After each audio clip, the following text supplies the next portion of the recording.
உலகத்தையே அச்சுறுத்தி வரக்கூடிய வடகொரியாவை உளவு பார்க்க புதிய செயற்கைக்கோளை ஜப்பான் அனுப்பியிருக்கிறாங்களாம். ஜப்பானை அச்சுறுத்தும் வகையில ஏவுகணை சோதனைகளை வடகொரியா அடிக்கடி நடத்திட்டு வருது. இதனால ஜப்பான்ல தொடர்ந்து பரபரப்பான சூழல் நிலவிக்கிட்டு இருக்கு. இதை கட்டுப்படுத்த வடகொரியாவை உளவு பார்க்க புதிய செய்திக்கோள்களை ஜப்பான் விண்ல செலுத்தி இருக்கிறாங்க.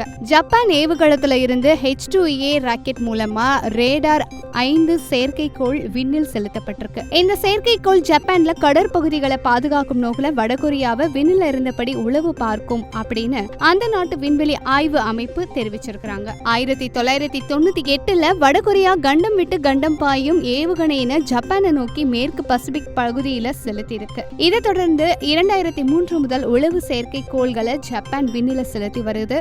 ஜப்பான் விண்ணில் செலுத்தியுள்ள செயற்கைக்கோள்கள்ல முக்கிய பணியே உளவு பார்த்து தகவல்களை சேகரிக்கிறது தான். அது மட்டும் இல்ல, இந்த செயற்கைக்கோள்கள் இயற்கை பேரழிவை முன்கூட்டியே கணிக்கும் திறன் கொண்டிருக்கு அப்படின்னு சொல்றாங்க. சமூக நோக்கோடு நிறைய விஷயம் தெரிஞ்சுக்கலாம். சப்ஸ்கிரைப் பண்ணுங்க இன்ஃபோர்நெட்.